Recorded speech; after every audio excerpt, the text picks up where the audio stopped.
না, আমি 7 দিনের মধ্যে ঢাকাতে ফিরবো। হ্যাঁ, তোমার যদি কিছু প্রয়োজন হয় তুমি শুভ্রাকে বলবে, শুভ্রার সব ব্যবস্থা করে দেবে, ঠিক আছে? তুমি করা দিন একটু সংসারটা সামলাও। হ্যাঁ শুভ্রা, তোর ম্যাডামের যদি কিছু দরকার হয় তুমি তো সঙ্গে সঙ্গে দেবে, ঠিক আছে? জি স্যার। সব কিছু দিয়ে তাতে রেডি হয়ে যায়।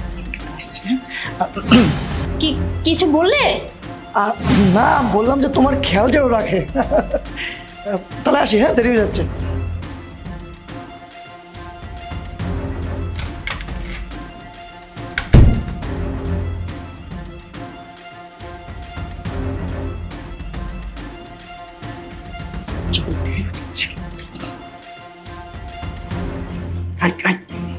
আরে বস।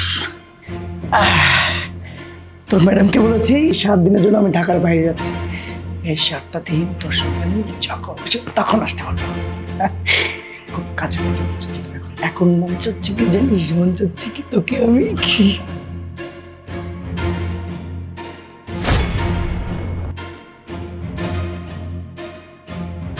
ব্যাপার? আমার রুমে বোধহয় কেউ আছে, আমার এমনটাই মনে হইতেছে। এই রুমে কি কেউ আছো? আমি আমি ম্যাডাম রুম পরিষ্কার করতে আসছি। ও তুই? আমিও তো বলি আমার রুমে আবার কে আসবে। আচ্ছা ঠিক আছে, কাজ কর।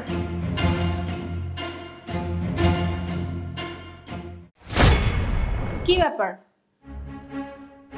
যে সময় কাটাইতে আসছো এই বেডরুমে, সেই সময় না কাটাই বের হয়ে যেতেছো? মানে মোনা তুমি চোখে? জি, আমি চোখে দেখতে পাই, খুব ক্লিয়ার দেখতে পাই। কি অবাক হচ্ছে তাই না, যে কিছুক্ষণ আগেও তো তুমি আমাকে দেখলে অন্ধ, তাহলে এখন আবার কিভাবে আমি চোখে দেখতে পাই? আসলে আমি তোমাকে একটু অবাকই করতে চেয়েছিলাম, তোমাকে সারপ্রাইজ দিতে চেয়েছিলাম যে আমি চোখে দেখতে পাই। আমার অপারেশনটা সাকসেস হয়েছে। কিছুদিন আগে আমি আমার অপারেশন করিয়েছিলাম, আর যেদিন আমি চোখের দৃষ্টি ফিরে পাই সেদিন আমি ঠিক করেছিলাম যে আমি দীপকে একটা সারপ্রাইজ দিব। ও যেদিন জানতে পারবে যে আমি চোখে দেখতে পাবো কত খুশি হবে।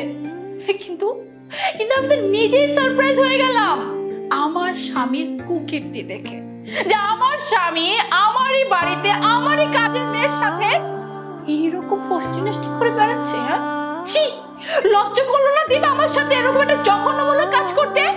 তুমি না আমাকে ভালোবেসে বিয়ে করছো, আমি তো তোমাকে ভালোবেসে বিয়ে করছি। জাস্ট এই চোখের অন্ধত্বর জন্য আমার সাথে এত বড় ধোঁকা দিলে। অবশ্য তোমার ভাই না, তোমার ভাই ঠিক কথা বলেছিল। তোমার ভাই যেদিন আমাকে বলছিল না, ভাবি ভাইয়া না আপনার সাথে চিট করতেছে। ওই যে আমাদের যে কাজের মেয়েটা আছে না, ওর সাথে না একটা অবৈধ সম্পর্ক আছে ভাইয়া। আপনার অন্ধত্বের সুযোগ নিতেছে, একটু বোঝার চেষ্টা করবে ভাই, খেয়াল রাখবেন। মুন্না তুমি সব কি বলতেছো তোমার ভাইয়ের নামে? হ্যাঁ, তোমার ভাই এরকম মানুষই না, তোমার ভাই আমাকে অনেক ভালোবাসে। আরে ভাবি আমি সত্যি বলতেছি, ভাই আপনার সাথে আসলেই চিট করতেছে।